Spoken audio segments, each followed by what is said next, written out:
What an honor to bring out this amazing lady. Of course, I think most of us have followed Kate's career prior to Voyager, but she certainly rose to international prominence with her amazing role as Catherine Janeway. It's really an honor to have her here. Please join me in a very nice warm welcome for Miss Kate Mulgrew.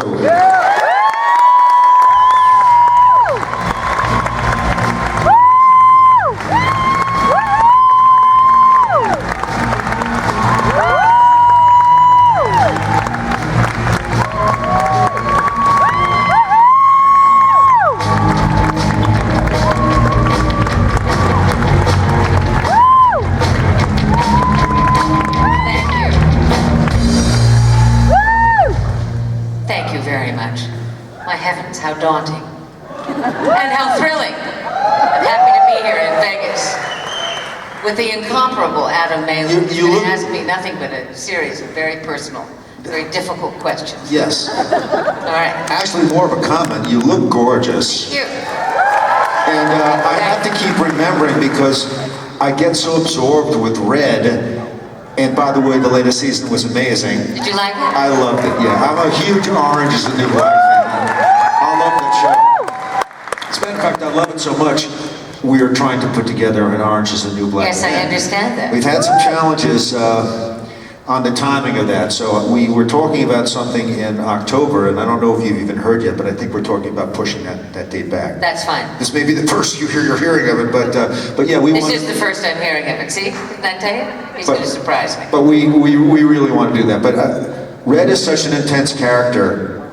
I get so immersed in Red that, you know, forgive me for saying this, I forget what a beautiful woman you are, because Red is, you know, such a severe character, and you've created such a persona. I forgive you.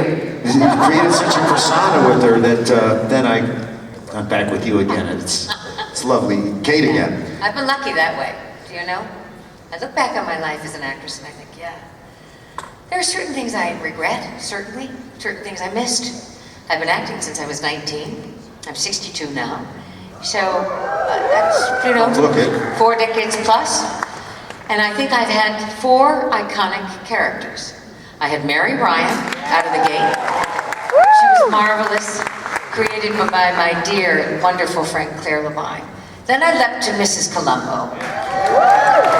Perhaps a little bit of a misstep there in terms of my relationship with my husband, because it was absurd. I was only 23. Peter Falk was, what, 60? But nonetheless, she was a great character.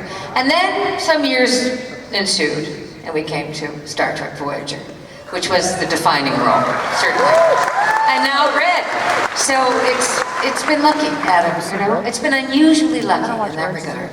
But to sort of see where it all comes from, we've got to go back to Dubuque and kind of go to your childhood, Iowa girl growing up. So come tell me about your childhood. Oh my God. And your parents. I wrote about my childhood. I was born in Dubuque, Iowa. What does that mean, that applause? What is the significance of that? Very scattered applause. Yeah, some Iowans out there. Maybe Iowans, maybe Heartlanders, right? I love Iowa. Iowa's great. I don't particularly like the way they vote or think politically, but I love Iowa. And I'm very proud to be from Iowa. But I was born into an Irish Catholic American family to 2 extremely unusual, unorthodox, unconventional, and very, very attractive people who dazzled us. My God, my little mother, who was this tiny, had 8 children, 12 pregnancies in 12 years. And I used to look at her and think, this is the most fascinating woman I will ever know. And it is true to this day. My father was the same. But a lot of drama, a lot of intrigue. It was a very intellectual family and creative family. And my mother is the one who said, you will be an actress. I said, no, no, no, you've got that wrong. I'm going to be a writer. She said, no, no, no, you've got that wrong. You're going to be an actress. And that's exactly what happened. She knew before you did. You know, Adam, and I'll bet there are a lot of people out there who are going to agree with this. The mother can decide things, can't she? She can decide things for you. And she didn't. I should have resisted. I didn't. I'm glad I didn't. As it turns out, it looks like I'm going to have a shot at both things, right? But at that time, she looked at me quite keenly and said, "You may think you can write, but you are a mediocre writer. Whereas my suspicion is that you will be a great actress. Which do you want to be?" "Okay, Mom, say no more." So that was it. That's so intense. Now, she was an artist, right? A painter? She was a painter, a wonderful painter.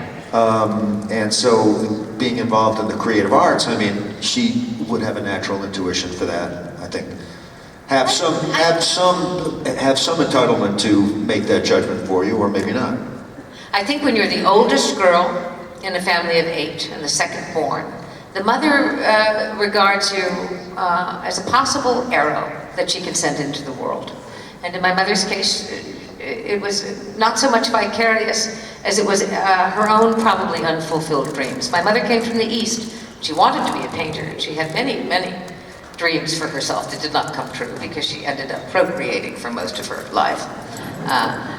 So I think that her idea for me was that I should get out very young. I left at about 17, and I never looked back, and to become successful in a way that I think she probably had wished she herself had become. Now, how did you come to go to Stella Adler School, the Stella Adler's Conservatory?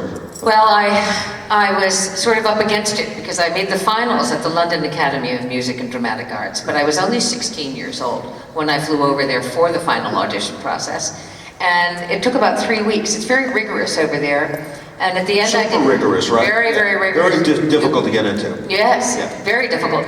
And I was 10 years younger than their student norm. So I was 16, Oh, wow. and most of their students were about 24, 25. I didn't realize that. So Michael Langham said to me, "We understand your passion, and you are in every way, I think, going to be an actress, but you are far too young for this particular conservatory. Come back in a few years and we'll try again." So then, my father sent me a telegram where I was staying in London and said, "Get home now. You're going to the local college." And I sent him a telegram right back saying, "I am not coming home, now or ever. You will never see me again." And he wrote back just 2 words, "Like hell." And that started the war, and I didn't go home. So I applied quickly to NYU. I got in, and there was a conservatory training program. Stella Adler was the teacher in conjunction with the academia, and that's what I did, and it changed the entire game for me. Yeah, and don't you find that no matter how much sort of natural talent that you have, that proper professional training is kind of the catalyst that really can help you emerge as a proper artist? I think so.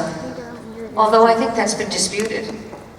I mean, some people have natural skill, but I just know, speaking on behalf of myself, I mean, I majored in music, I graduated in music, and I don't feel that I could be the musician that I am without having had that formal background. I do. It's a very good foundation. It's important. And that's a distinguished foundation, too. Yeah. So now, not too long after that, you stumbled into Ryan's Hope. I mean, that's incredible, right? Anybody familiar with the show?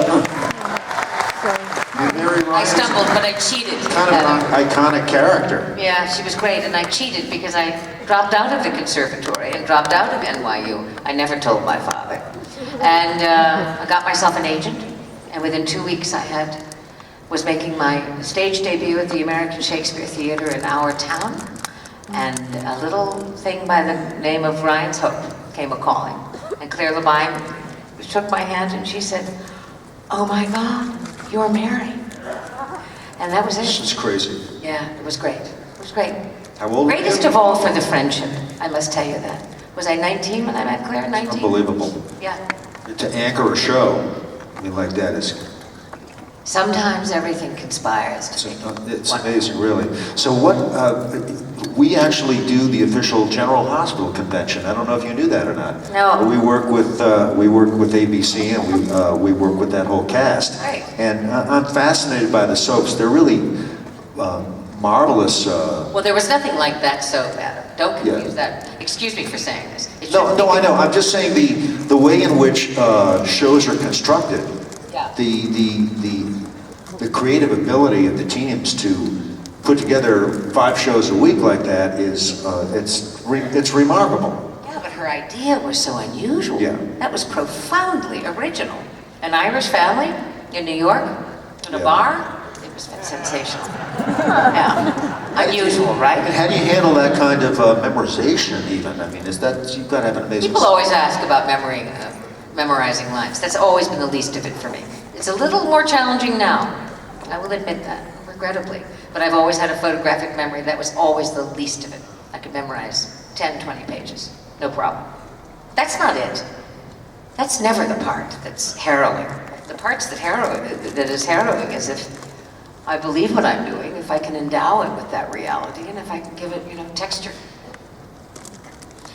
Well, can we talk for just a minute about Mrs. Columbo, because it's kind of a fun, charming role, and Peter is kind of an icon. And Yeah, but he wasn't on it with me. No, he wasn't on it with you, but just the fact that you're kind of following in his footsteps and getting... No one can follow in that man's footsteps. No, I know, but... There's only one Peter Falk, right? I actually just saw him in a movie called The Great Race, which is a Blake Edwards film, which was a real revelation to me because I thought it was so much fun. But how did the role come about, Mrs. Columbo? How did that happen? Fred Silverman, who was then the head of programming for NBC, had watched me on Ryan's Hope. And I guess that my numbers were very high. A lot of women really wanted to follow Mary Ryan. She captured the imagination of a certain demographic at a time in this country when it was wonderful. So he came a-calling. And I will tell you this story because it goes to show you how life changes us, how life has changed me. And what I was when I was young, which was very, very fearless, because Fred Silverman called my agent. My tenure at Ryan's Hope was up. My 2 years was up. I told Claire I was leaving. I wanted to go to the theater. I wanted to spend the rest of my life working in the theater and becoming a truly evolved actress. And that was fine. And the phone rang and it was my agent and he said, Fred Silverman is in town. He is the head of programming for NBC. A super powerful guy. The most powerful, and he would like you to have lunch with him. And I said, why? He said, wants to talk to you about something. I said, okay. So I went over to NBC, top of the rock, and I walked in a room. I had to go up to the penthouse. I got off. I remember because I only had one sort of little wonderful suit, only one, and one pair of really good shoes. And a woman greeted me and she said, they're waiting for you in the dining room. And we went into the dining room and there were 12 men at this table. Seems intimidating. Intimidating. They all stood, which is also terrific. Please sit down, Miss Mulgrew. We're delighted to meet you. We would like to propose to you the following. We would like to develop a series around you. A spin-off to a very successful series called Columbo, starring Peter Falk. Of course, I blanched because I knew how great that was. And I said, about 10 minutes into this, Mr. Silverman, I'm not going to waste your time or the time of the other gentlemen at this table. Thank you very much. It's been a great pleasure. I'm, very flattered. But my answer to you is now and always will be, no thank you. I have to go back to the theater. I'm a serious actress. I don't want to do television. I've done my little bit of television. No more television for me. Thank you very much. He stood up and he said, I think you should. I said, no, there's really not another word to be said. It's been lovely, it's been charming. Can I take my sandwich with me? Bye-bye. I didn't get 2 feet in the door, but the phone rings and it's my agent. He said, what are you thinking about? I said, what do you mean? He said, nobody leaves a luncheon put together by Fred Silverman. You didn't even listen to the pitch. I said, I heard enough. I don't want to do a series in Hollywood. I want to be a great actress in the theater in New York. That's what I'm supposed to be. He said, no, you're not. If you want a long-term career, you just can't walk out like that. I understand and will value and honor your final decision. But you must return to my office immediately and allow Mr. Silverman on the phone to finish his pitch. And then if your answer is no, we will accept it. I said, Stark, come over. I said, all right, I went. And that was the moment, wasn't it, ladies and gentlemen? I went. It's Sicilian, isn't it? name's Cecilia. I went into my business manager's office, which was very dark, all plush red stuff, and big phone in the middle of the glass table. Fred Silverman's on the phone, my business manager is there, my agent, Mr. Silverman. Yeah, Kate is here and she's prepared now to listen to the rest of your pitch.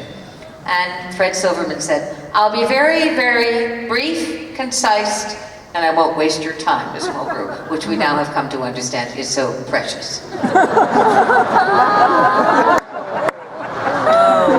I'm going to offer you the following, to come to Hollywood and do one season. He named this. I think he named a house, a car, a bungalow, 2 drivers, another dressing room on the studio lot at Universal, a secretary, and then of course he got into the money. I'd never heard anything like it in my life. I mean, I'd never heard anything like it in my life. It was absolutely foreign to me. And that's when I understood that I was Sicilian. When he was finished, I simply took a deep breath and I said, Mr. Silverman, to coin a phrase, you have made me an offer I can't refuse. He said, that is exactly correct. Now you're talking like a real actress. And I accepted it. That's so, awesome. you know, it's a little... But, and then Voyager, which is so amazing, and we'll talk about in a couple of minutes, kept you from your theatrical destiny that you had planned for yourself. Yeah, right. But... Oh, no, that didn't. No. Did the theater No, afterwards, after Voyager, yeah. you had a second renaissance on the stage, starting with Tea at 5. Right. Anybody familiar with Tea at 5? Please tell me about how you got involved with that work, because I mean, it was, you really channeled Hepburn. It was a that was a great role thing. for you. That was hard. That was hard and that was lonely. Yeah. Rigorous work to be all alone on the stage. Who put that together for you? A guy by the name of Matthew Lombardo. And it's a project that never dies. It just had a resurgence. They wanted me to do it again. But I think I have done it aplenty. He came to me in my dressing room on Paramount, just at the very end of Star Trek Voyager, and said, he had a whole thing of calla lilies in his arms, and he said, he got down on his knees and he said, please say yes. I said, what is it? He said, it's the life of Katharine Hepburn. I said, let me look at it. And of course it was irresistible, because in Act 1 she was young, on the verge of accepting and putting together Philadelphia Story, and in Act 2 she was 82 after that terrible car accident. So I got to play the very young Kate and the very, very old Kate, and it was great, great fun, and audiences adored it. I went all over the country. But a killer, because I was so alone. I couldn't go out, I couldn't have fun, tough. I had to really watch it. The character of Laura Keene is a fascinating character, and our leading lady was quite an interesting project. I'm not sure how many people in the audience know about this project, but tell them about it. It's really... Leading lady is something that came up in New York. Yeah, Laura Keene, the death of Abraham Lincoln. Yeah, performing at the Ford Theater right. On the night that Lincoln was... That was a good, an interesting play. Charles Bush wrote it. I really enjoyed myself. Again, I have to tell you this about me.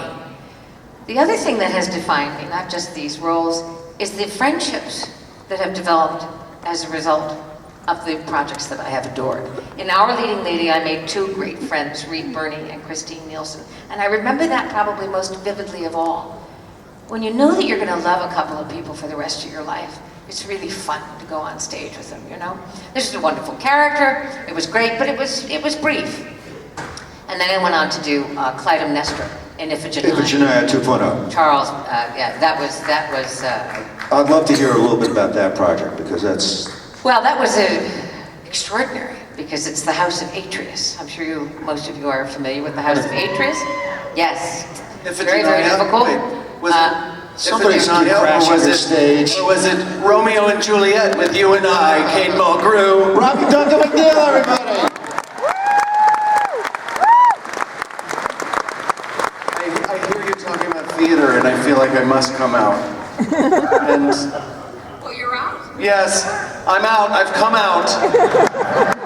I've come out of the doors. Not just. Do you know calm down, everybody. we have a special sort of relationship because when I got Captain Janeway, you'd already been there for how many weeks? I have to lean down because you're short. How many weeks had I been there? Maybe 2, 3 weeks? Yeah, and you know that Jean-Pierre Bugeaud, the original pick for Captain Janeway, had stepped aside to my great advantage and happiness. And when I was cast, they had my trailer right across from Robbie's. So we had 7 years of intimate.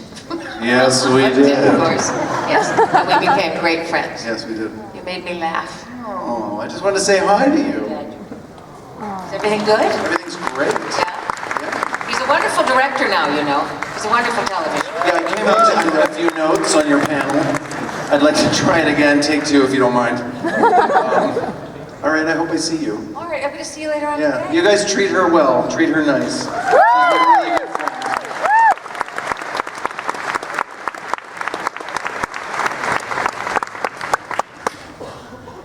I'll see you soon.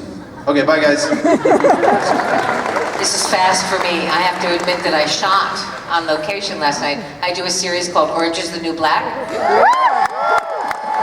And we were shooting in Rockland last night and I didn't get home till 2 o'clock in the morning. So, and then I had to jump on that plane at 5, so I'm a little... You were shooting Orange last night, did you? Yeah. You're telling me next season?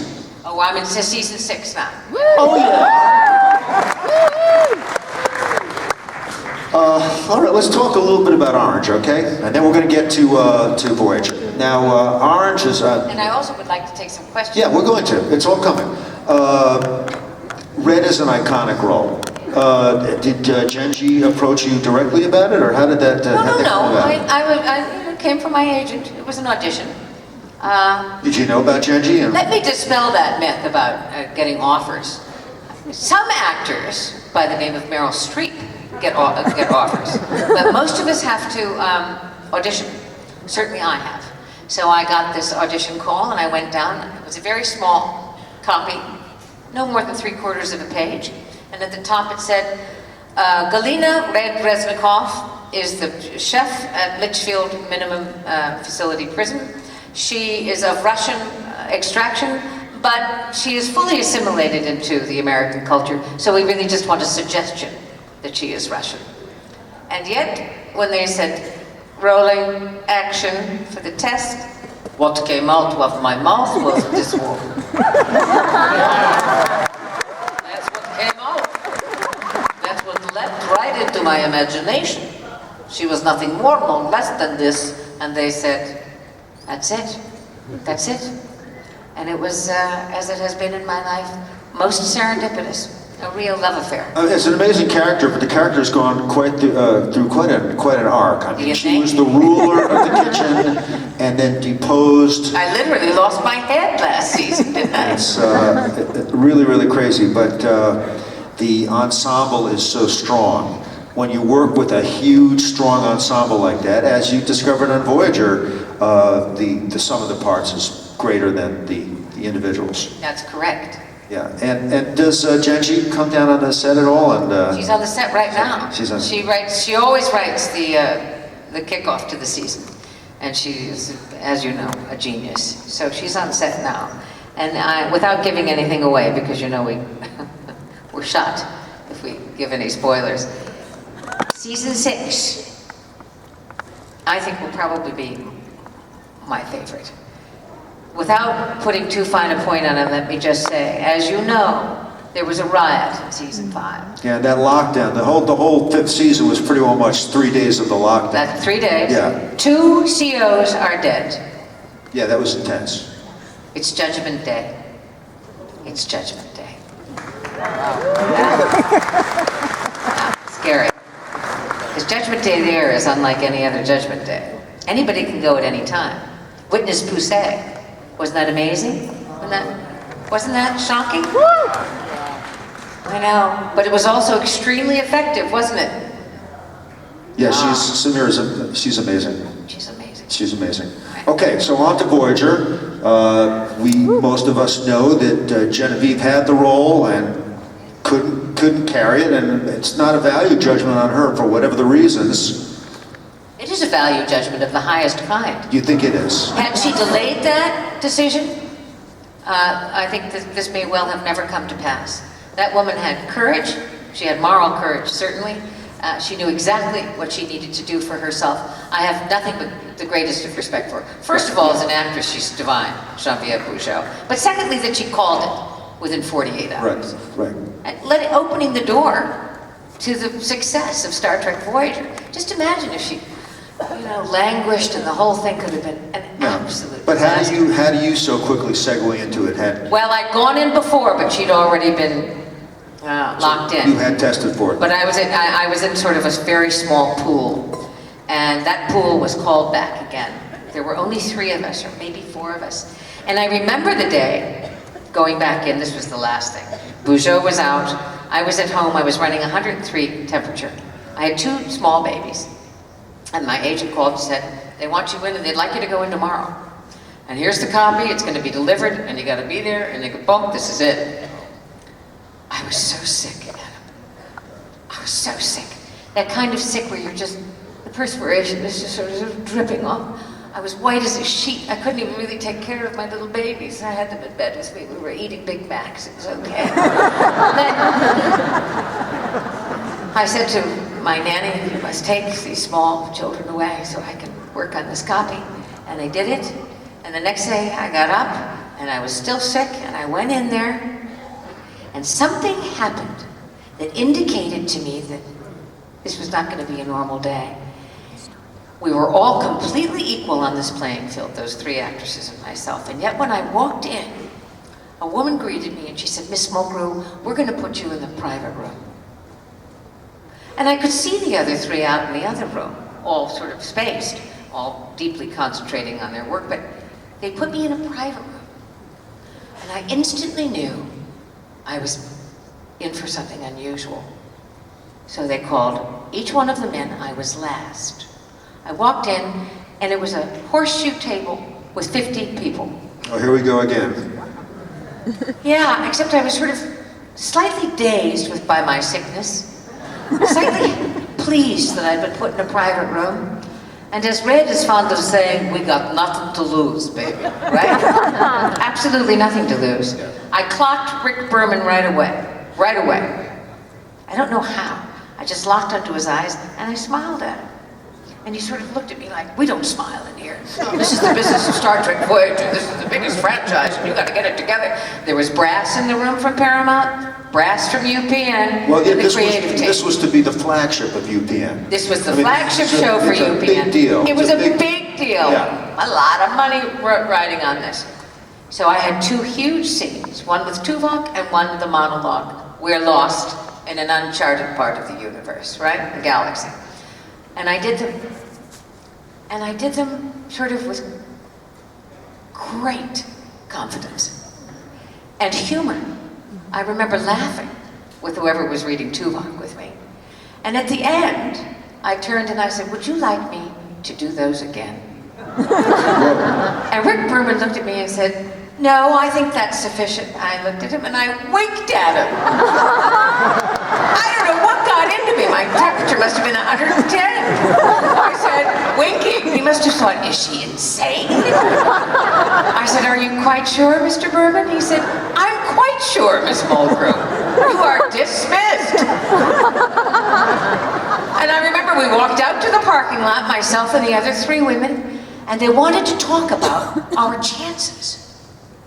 And this calm had flooded me. I mean, this kind of sense of, I don't know, philosophical goodwill, for lack of a better phrase. And I turned to the 3 lovely actresses and said, may the best man win, girls. It's in the hands of the gods.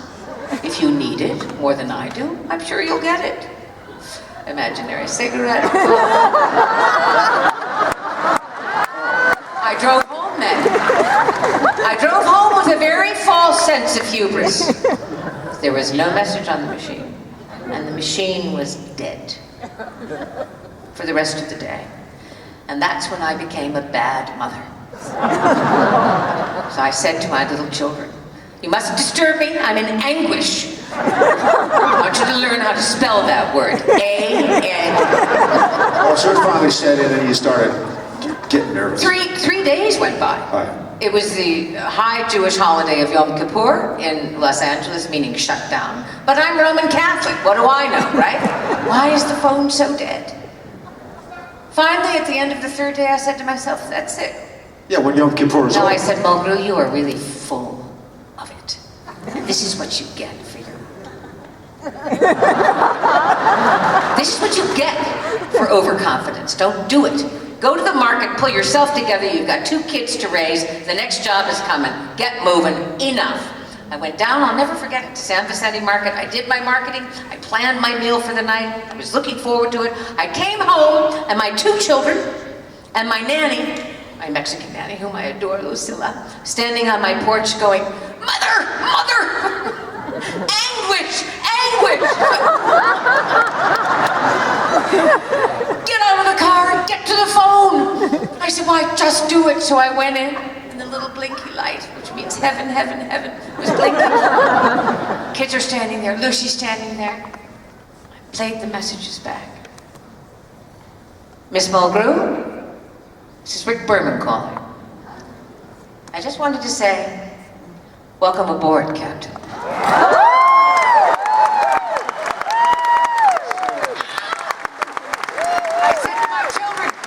I said to my children and my nanny, on your knees. Now they all got on their knees. Sign of the cross, thank you, fun. Get the champagne, Lucy, out of that refrigerator. It couldn't have been lost on you that this is a historic moment for Star Trek also. First female commander. I mean, it's... Nothing was lost on me, You know, It was huge. It's a sense of history. I knew it was television history. I knew it was certainly in personal terms going to be transcendent. I knew everything. I knew my kids were going to go to a really good school. It was divine. And if anybody loves hard work, it's me. So then he calls me back and he says, yeah, this is Friday. I want you here, 5 a.m. on Monday morning. And that's when the reality began to dawn. And I was literally shot out of a cannon. That was absolutely breathtaking and frightening. It's as if somebody handed me 30 pages of Japanese, of Greek. Learn it, make sense of it, make it spin, make it yours, be charming. Walking on that bridge the first day with all those tall guys and 50 guys in suits on the lip of the bridge, just waiting for me to fail. Just waiting for me to fail. And I knew it. And when I walked out on that bridge, and I saw them out of the corner of my eye, and I'm greeting Lieutenant blah blah, Lieutenant, Lieutenant, Lieutenant, and I sat in my chair, and I said, engage. And I just knew. I thought, you guys, nah. And it was then the following 7 years were terrific. Amazing. We have to go to our audience questions and answers, so let's go ahead and do that. Take it away. This lady? Yep. Hi, Kate. Hi. First of all, thank you for the book. This season of Orange was show-stopping. I actually had to stop on episode 10. I was like having a panic attack. I'm like, my precious Kate is being hurt and I can't do anything. Scalped. The part that bothered me the most was when Red was having this speech about aging, and she says, I used to be such a beautiful girl. And that, I was like, you're so beautiful, I love you, and I just, like, I hope you know, and I hope Red knows that you're loved and you're amazing, and... What a beautiful thing to say. Thank you. I loved that speech from Red, though. Red is telling the truth, as any woman over 60 in this room will attest. We do age. It is always difficult, especially when you've been pretty, right? But there is a different kind of process, and it's called aging with grace. And that's what Red was referring to, and that's what I love. You're amazing, I love you. Thank you. What nice words. You made my day. Thank you. Okay. Hello, Kate. Hi. How's it going? It's going well. How about you? Doing good. Good. Got a question. This movie is still hasn't appeared on the Chris Pine and Queen Pivotal and Selena.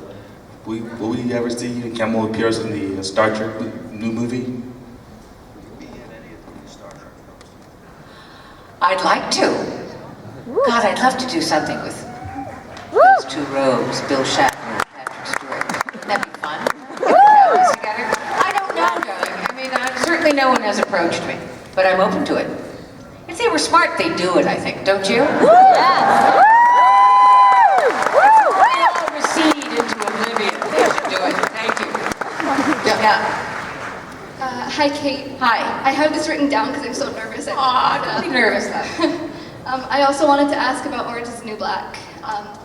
Red and Nikki's relationship is one of my favorite parts of the show, and it's so important to me and many of my friends, and I was wondering how much it means to you as the character of Red and as yourself.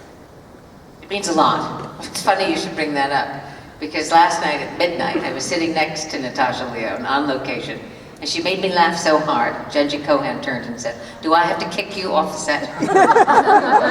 Natasha Lyonne is the single most funniest person I've ever known. And our connection is absolutely organic. I adore her. She's an absolute original. And she's, you know, unexpected on every level.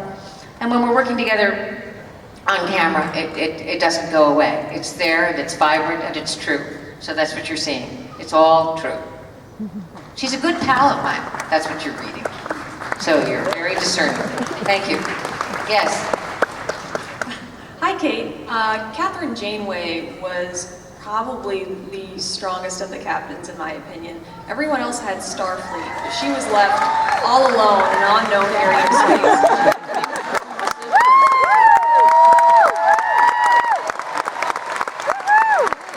Thank you very much.